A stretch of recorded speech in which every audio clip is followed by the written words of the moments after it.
ஹே ஹாய்ஸ் welcome to all. இன்றைக்கி நம்மளோட இன்ஸ்டா சேலஞ்சில் டே 28 வந்துட்டோம். ஸோ 28 மார்னிங் இருந்து என்னோடய ஃபேட் கட்டர் ட்ரிங்க் வந்து குடிக்க ஆரம்பிச்சிட்டேன்.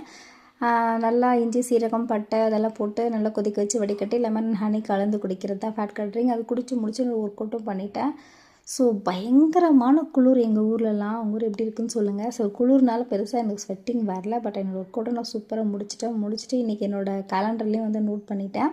என்னென்ன ஒர்க் அவுட் பண்ணோம் அப்படிங்கிறத நோட் பண்ணிட்டேன். நான் ஒரு சிஸ்டர் வந்து பட்டாட்டி எப்படி போடுறது அப்படின்னு கேட்டிருந்தாங்க. பட்டாட்டியை வந்து எப்பவும் போல் நம்ம பால் கொதிக்க வச்சு நம்ம டீ தூள் போட்டுக்கலாம். டீ தூள் போட்டு நல்லா கொதிக்கணும். எனக்கு வந்து கொஞ்சம் ஸ்ட்ராங்காக இருந்தால் தான் டீ பிடிக்கும். சில பேருக்கு லைட்டாக இருந்தால் பிடிக்கும். எனக்கு வந்து கொஞ்சம் ஸ்ட்ராங்காக இருக்கணும். அந்த டீயோட கலர் பார்க்கணும். எனக்கு அப்போ தான் வந்து ரொம்ப சாட்டிஸ்ஃபைடாக இருக்கும். இந்த மாதிரி கொதிக்கிற டைமில் ஒரு பீஸ் பட்டர் போட்டுப்பேன். ஒரு டம்ளருக்கு ஒரு பீஸ் பட்டர் வந்து போட்டுப்பேன். நான் வந்து ஒட்டுக்கா ஒரு 1/2 kg அந்த மாதிரி பட்டர் வாங்கி ஃப்ரிட்ஜில் ஸ்டோர் பண்ணிக்குவேன். நானே குட்டி குட்டியாக கட் பண்ணி போட்டுக்குவேன். சில பீஸ் பட்டரும் வருது, அந்த மாதிரி யூஸ் பண்ணலாம். எனக்கு வந்து இது கொஞ்சம் ரேட் வைஸாக எனக்கு கரெக்டாக இருக்கும் அப்படின்றனால நான் ஒரு 1/2 கிலோ 1/4 கிலோ அந்த மாதிரி ஒட்டுக்கா வாங்கி இந்த மாதிரி வச்சுப்பேன். நல்லா கொதித்து அந்த பட்டர் வந்து அதில் மெல்ட் ஆகி கரைஞ்சிட பின்னாடி வடிகட்டி எடுத்துப்பேன். நல்லா அது கரையணும், ஃபுல்லாக கரைஞ்சி நல்லா கொதித்த பின்னாடி இந்த மாதிரி வடிகட்டி எடுத்துப்பேன். இவ்வளோ தான் என்னோடய பட்டர் டீ. ரொம்ப ரொம்ப ஈஸி தான். இதில் சுகர் எதுவும் சேர்க்க தேவையில்லை. சில பேர் பாலும் இல்லாமல் போடுவாங்க. பட் நான் பால் கொஞ்சம் சேர்த்தி தான் போடுவேன். சுகர் மட்டும் அவாய்ட் பண்ணிப்பேன்.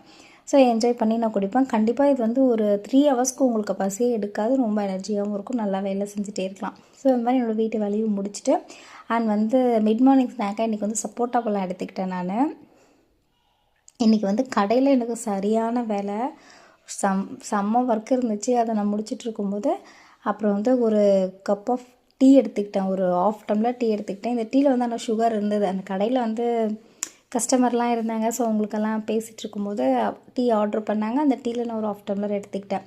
ஆனால் இன்றைக்கி லன்ச் என்ன அப்படின்னு பார்த்தீங்கன்னா வெஜ் பிரியாணியும் ஒரு முட்டையும் எடுத்துக்கிட்டேன். ஆனால் ரொம்ப ரொம்ப ரொம்ப ரொம்ப லேட்டாக எடுத்துக்கிட்டேன்.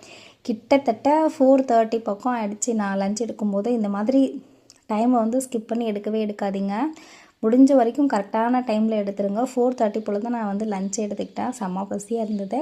அண்ட் ஈவினிங் அகைன் வந்து ஒரு பட்டர் டீ எடுத்துக்கிட்டேன். இதோடவே நான் முடிச்சுக்கிட்டேன். ஏன்னா ரொம்ப லேட்டாக சாப்பிட்டதுனால நைட்டு வந்து அகைன் என்னோடய ஃபேட் கட்டர் ட்ரிங்க் வந்து எடுத்துக்கிட்டேன். நல்லா ஃபேஸ் வாஷ் பண்ணிவிட்டு நைட்டெல்லாம் மாற்றிட்டு ரிலாக்ஸ்டாக உட்காந்து என்னோடய ஃபேட் கட்டர் ட்ரிங்க் வந்து குடிச்சிட்டேன். நான் morning and night and tea இது குடிக்கும்போது ரொம்ப ரிலாக்ஸ்டாக உட்காந்து தான் நான் குடிப்பேன். அண்ட் வந்து என்னோடய நைட் க்ரீமையும் நான் வந்து போட ஆரம்பிச்சிட்டேன். டெர்மாடெக்கோட நைட் க்ரீம் வந்து யூஸ் பண்ணுறேன். நல்லாவே இருக்குது ரிசல்ட்டு. நீங்களும் ட்ரை பண்ணி பாருங்கள்.